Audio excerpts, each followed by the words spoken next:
તાંદલજા વિસ્તારમાં ગાંજાના જથ્થા સાથે 2 જણને એસઓજીએ ઝડપી પાડ્યા હતા, જેની અંદર વધુ એકની ધરપકડ કરાઈ છે। જૂના પાદરા રોડ વિસ્તારમાં 2 દિવસ પહેલા પદમપૂજન બંગલા પાસે રાત્રિના સમયે ગાંજાનું વેચાણ કરતા તાંદલજાના શકીલા પાર્કના અબ્દુલ પટેલ તેમજ તેના સાગરીત ધ્રુવ પટેલને એસઓજીએ ઝડપી પાડ્યા હતા।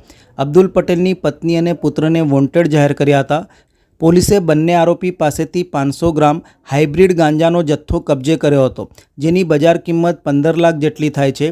પૂછપરછ દરમિયાન ગાંજાનો જથ્થો અબ્દુલનો પુત્ર આદિબ લાવ્યો હોવાની અને અબ્દુલની પત્ની ઝરીનાને આપ્યો હોવાની વિગતો ખુલતા બંનેને વોન્ટેડ જાહેર કરવામાં આવ્યા હતા। જે કેસમાં ગણતરીના કલાકોમાં પોલીસે આદિબને ઝડપી પાડ્યો છે।